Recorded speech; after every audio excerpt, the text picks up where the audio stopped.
ሰላም ጤና ይስጥልን ተመልካቾቻችን ከአንከር ሚዲያ ዝግጅት ክፍል ያክብሮት ሰላምታችንን እናቀርባለን። ከአዲስ አበባው ወኪላችን ጋር በመሆን የምናቀርብላችሁን ያጫጭር ዜና ክፍለ ጊዜያችንን ይዘን ቀርበናል። መልካም ቆይታ።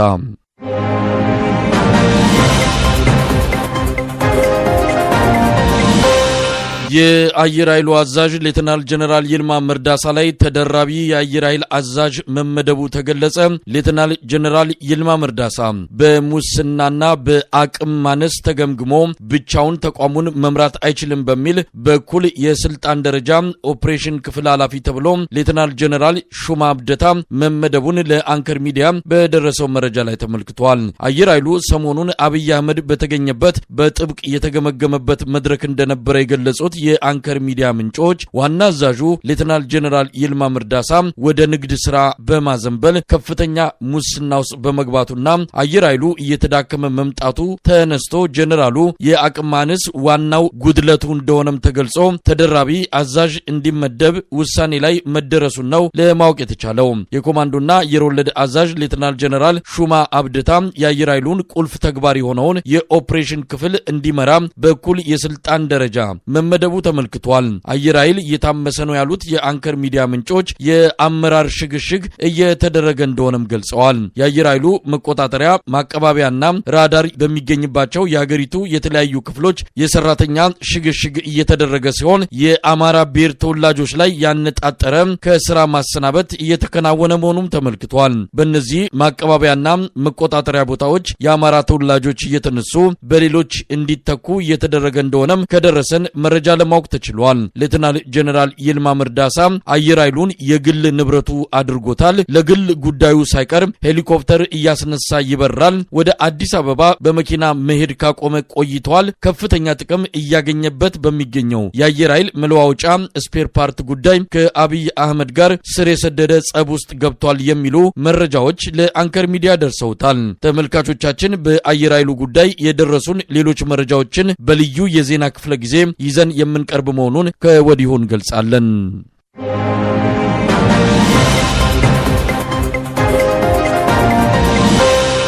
እስከ ታህሳስ 30 የፋኖ ኃይሎችን ለመደምሰስ በመንግስት የተያዘ ዕቅድ ሳይሳካ ቀረ። የአገዛዙ ጦር በሰራዊትና በትጥቅ ራሱን አደራጅቻለሁ ብሎ በፋኖ ዋና ይዞታዎች ላይ ሲያደርግ የነበረው ጦርነት ከፋኖ ኃይሎች በገጠመው ከባድ መከላከልና መልሶ ማጥቃት ደርሶበት በበርካታ አካባቢዎች ለውጊያ የሄደው ጥምር ጦር በሞት በመቁሰል በመማረክና በመክዳት እየተመናመነ እንደሆነ ለማወቅ ተችሏል። በተለይ በምስራቅ ጎጃም በጮቄ ተራሮች በደብረ ኤልያስን ተደረገው ውጊያ በርካታ ኃይሉን ተመቶበት በማፈግፈግ ላይ እንደሚገኝ ታውቋል። እንደዚሁም በደጋዳሞት ወረዳ አረፋ መድኃኔዓለም ተብሎ ከሚጠቀሰው ከተማ ላይ ከፈረስ ቤት የተቀሳቀሰው አንድ ብርጌድ ጦር አረፋ ሳይደርስ በፋኖ ኃይሎች ቆረጣ ተደርጎበት ግማሹን ሰራዊት አስመትቶ ወደ መጣበት እንዲመለስ ተደርጓል። በሌላ አውደ ውጊያ ደግሞ በምዕራብ ጎንደሩ አካባቢ ምዕራብ አርማጭሆ ዋና ከተማ አብርሃጅራ ከተማ የፋኖ ኃይሎች በከተማዋ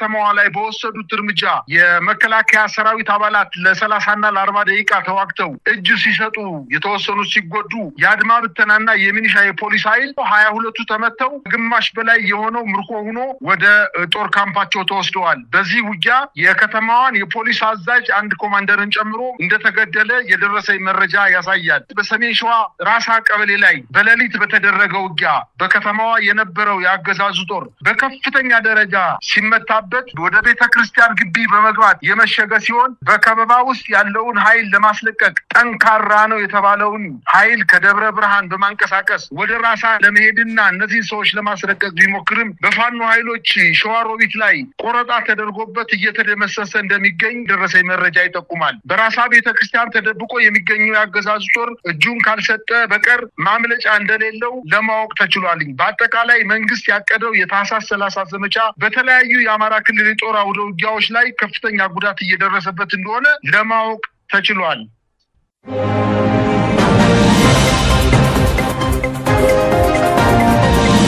በተለያዩ የአማራ አካባቢዎች ውጊያዎች ተጠናክረው እየቀጠሉ ባለበት በዚህ ሰሞን የአብይ አህመድ ሰራዊት ከዞን ከተሞች እየለቀቀ ወደ ወረዳና ገጠር አካባቢዎች መሰማራቱ ታወቀ።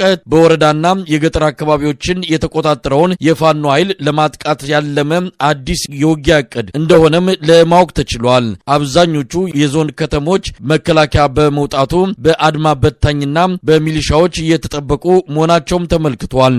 መከላከያ ሰራዊቱ ወደ መደበኛ የሰራዊት ካምፖች እየተሰባሰበ እንደሆነ ሲገለጽ ቢቆይም ፋኖዎች የሚገኙባቸውና የተቆጣጠሯቸውን አካባቢዎች በማጥቃት የአማራ ክልልን ከፋኖ ማጽዳት የሚል ተልዕኮ ወስዶ የተሰማራ መሆኑን የገለጹት የአንከር ሚዲያ ምንጮች ነገር ግን እስካሁን ባለው ሁኔታ የታህሳስ 30ው ዕቅድ መክሸፉን ነው ለማወቅ የተቻለው።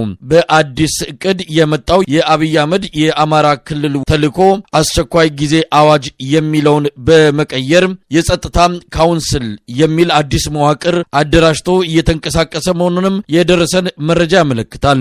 ትላንትናና ዛሬ ለዚሁ ተልዕኮ በተሰማሩ የአብይ አህመድ ሰራዊት ላይ ከፍተኛ ኪሳራ መድረሱን እቅዱም እየከሸፈ መሆኑን መረጃዎች ያመለክታሉ። ፊልድ ማርሻል ብርሃኑ ጁላ ባለፈው ባህር ዳር በመጣ ጊዜ እስከ ታህሳስ 30 ድረስ ፋኖን ካላጠፋን ክልሉን ለቀን እንወጣለን ማለቱ የሚታወስ ነው። በአዲሱ እቅድ መሰረት በጸጥታ ካውንስሉ አማካይነት ከታህሳስ 30 በኋላ በአማራ ክልል ያለውን አጠቃላይ የጸጥታ ቁጥጥር የአማራ ክልል አመራሮች ጭምር ወደ ውጊያ በመግባት ፋኖን ለማጥፋትና ለማዳከም እቅድ መያዙን ነው ከደረሰን መረጃ ለማወቅ የተቻለው። ይህ በእንዲህ እንዳለ በተለያዩ ቀጠናዎች የሚደረጉ ውጊያዎች እንደቀጠሉ ናቸው። ከፍተኛ ድል በተመዘገበባቸው ወሎ፣ ራያ፣ ዞብል፣ ጎንደር፣ አጅሬ፣ ጃናውራ የቀሩ የአብይ አህመድ ክፍለ ጦሮችን የመጠራረግ ስራ እየተከናወነ መሆኑን ከየቀጠናው ከሚደርሱን መረጃዎች ለማወቅ ተችሏል። በዞብል የሰሞኑ ውጊያ 48ኛ ክፍለ ጦር ከነ አዛዡ መደምሰሱ የተገለጸ ሲሆን በጎንደር አጅሬ ጃኑራ ለተከታታይ ቀናት በተደረገ ውጊያ የአብይ አህመድ ክፍለ ጦሮች ከጥቅም ውጪ መውጣታቸው የሚታወስ ነው። ጎጃም ቀጠና አብዛኛው አካባቢ ውጊያዎች እየተደረጉ ነው። በርካታ የመከላከያ ሰራዊት መስመራዊ መኮንኖች ጭምር እጅ እየሰጡ መሆናቸው ነው መረጃዎች የሚያመለክቱት። በሸዋም የህልውና ተጋድሎ ቀጥሏል። የአብይ አህመድ ሰራዊት በበቀል የአርሶ አደሩን የእህል ክምር በማቃጠል ላይ መሆኑን ሰሞኑን በምንጃር ሸንኮራ በርካታ የእህል ክምሮች በእሳት እንዲያያዙ በማድረግ ማውደሙንም የደረሰን መረጃ ያመለክታል።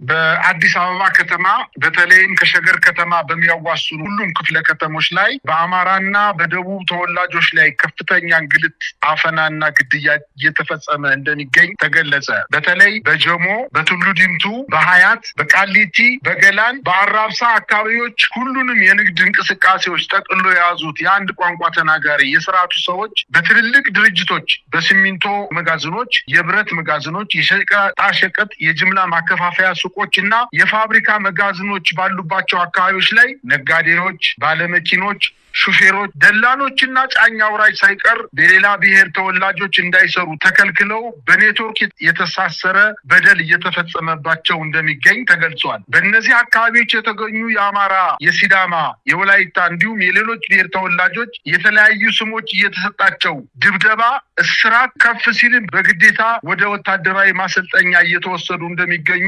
ይናገራሉ። ይህ በደል አልበቃ ብሎ አሁን ግድያውና አፈናው ወደ ባለሀብቶች እየተሸጋገረ እንደመጣ ከሰሞኑ በሰሚት አካባቢ የተገደለው የአማራ ባለሀብት በቂ ማስረጃ ነው ይላሉ የአካባቢ ነዋሪዎች። ከባለፈው ሳምንት ጀምሮ የተጠናከረ አፈሳ በተለይ በቀን ሰራተኞች ላይ ያነጣጠረ ቢሆንም ነፍሰ ጡር እናቶችን ሳይቀር ለእንግልት የዳረገ ነው ሲሉ የአካባቢው ህብረተሰብ ይናገራሉ። በግዳጅ ታፍሰው ወደ ጣቢያው ከገቡት ወጣቶች በቤተሰብ ርብርብ ከፍተኛ ገንዘብ ከፍለው ከወጡት ጥቂት ወጣቶች መካከል ምስክርነታቸውን የሰጡ እንደተናገሩት ከሆነ አብዛኛው ለቀናት በጣቢያው ከቆዩ በኋላ ለውትድርና ስልጠና ወደ ወታደራዊ ማሰልጠኛ እንደተወሰዱ ተናግረዋል። በየቀኑ ወጣቶችን የጫኑ የፖሊስ ካሚዮኖች በሌሊት እንደሚራገፉና ከጣቢያው ውስጥ ህይወታቸው አልፎ አስክሬናቸው በመኪና ተጭኖ ሲወጡ መመልከታቸውን በሐዘኔታ ስሜቱ ነው እዛ ውስጥ የነበሩ ሰዎች ይገልጻሉ።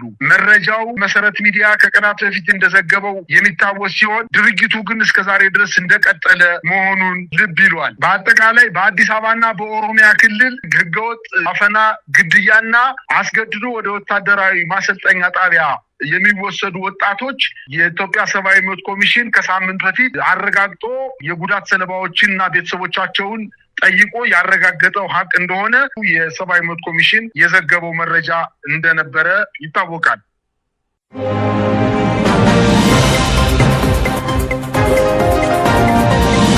በኢትዮጵያ አዋሽ ፈንታሌ በተከታታይ የተከሰተ ያለው የመሬት መንቀጥቀጥ አሳሳቢ ደረጃ ላይ መድረሱ እየተነገረ ነው። ትላንት ምሽት ንዝረቱ መሃል አዲስ አበባ ላይ ይሰማ እንደነበረ መረጃዎች አመልክተዋል። በሺዎች የሚቆጠሩ የአዋሽ ፈንታሌ ነዋሪዎች አካባቢያቸውን ለቀው በመሰደድ ላይ መሆናቸውም ታውቋል። እስከ 5.1 በሬክተር ስኬል እየተመዘገበ ያለው የመሬት መንቀጥቀጥ በሁለት ቀናት ውስጥ ከ15 ጊዜያት በላይ መከሰቱ ታውቋል። መኖሪያ ቤቶች እየፈረሱ ነው። አንድ ትምህርት ቤት በደረሰበት የመፍረስ አደጋ ምክንያት ተዘግቷል። ተማሪዎች ሙሉ በሙሉ ትምህርታቸውን አቁመዋል።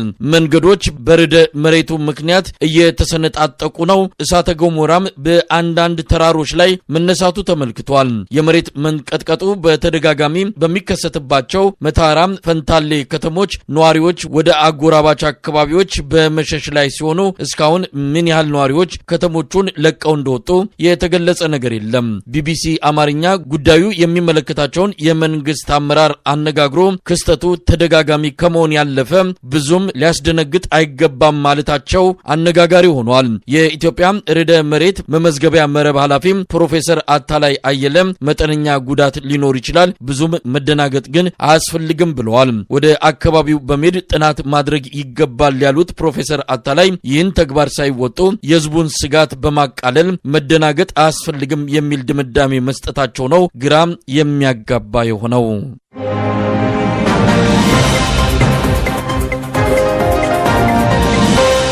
ታጣቂዎች የመቀሌ ጎዳናዎችን በመዝጋት ተቃውሟቸውን እየገለጹ ይገኛሉ። የመቀሌ ከተማ ነዋሪ የከንቲባ ጽሕፈት ቤት እንዲከፈትላቸውና የተቋረጠው አገልግሎት እንዲጀመርላቸው የሚጠይቅ ሰላማዊ ሰልፍ እያካሄዱ ይገኛሉ። በህወሓት አመራሮች መካከል ተፈጠረ የተባለው አለመግባባት ተዘግቶ የቆየውን ጽሕፈት ቤት እስከዛሬ ድረስ እንዲዘጋ በማድረጉ የነዋሪዎች እንግልት ከዕለት ወደ ዕለት እየጨመረ መምጣቱን ይገልጻሉ። በጊዜያዊ አስተዳደሩ በአቶ ጌታቸው የተሾሙት ከንቲባ ስራ እንዲጀምሩላቸው ቢጠይቁም በህወሓት ሊቀመንበር በዶክተር ደብረጽዮን የተሾሙት ሊያ ከንቲባ በመሰየሙ ጽሕፈት ቤቱ በአወዛጋቢ ሁኔታ ታሽጎ እንደሚገኝ ይገልጻሉ። በተጨማሪም ትጥቅ በመፍታት ስልጠና በመውሰድ ማቋቋሚያ አግኝተው ወደ ህብረተሰቡ ይቀላቀላሉ የተባሉ የድሮ የህወሓት ታጣቂዎች የዲዲአር ፕሮግራሙን እና አተገባበሩን በመቃወም ከዚህ በፊት ከአዲግራት መቀሌ የሚወስደውን መንገድ ለቀናት በመዝጋት ተቃውሟቸውን የገለጹ ቢሆንም አሁንም በተደጋጋሚ ጊዜ በመቀሌ ከተማ በጦርነት የአካል ጉዳት የደረሰባቸው ተረስተናል፣ አስታውሱን፣ በህይወት የመኖር የመታከም ድጎማ የማግኘት መብታችን ይከበርልን በማለት የተቃውሞ ሰልፍ በተደጋጋሚ ጊዜ በመቀሌ ከተማና በአካባቢው በዙሪያ በሚገኙ ከተሞች የተቃውሞ ሰልፋቸውንም እያደረጉ ይገኛሉ። በተጨማሪ የህወሓት አመራሮች የትግራይ ህዝብን መከራና ችግር ለማባባስ ለጤና ከፍተኛ ጉዳት የሚያስከትለውን ኬሚካል በመጠቀም ወርቅ በማውጣት በህገወጥ ንግድ ተሰማርተው እንደሚገኙ የአካባቢ ነዋሪዎች ይገልጻሉ። በተጨማሪ በትግራይ ክልል የሚገኙ የፖለቲካ ፓርቲዎች በጋራ በመሆን ለዓለም አቀፉ የጤና ድርጅት ዋና ሊቀመንበር ለዶክተር ቴዎድሮስ አዳኖም ደብዳቤ እስከ ማስገባት የደረሰ አቤቱታ ማቅረባቸውን ተዘግቧል።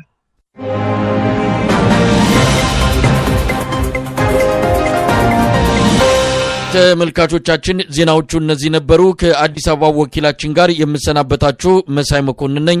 ጤና ይስጥልኝ።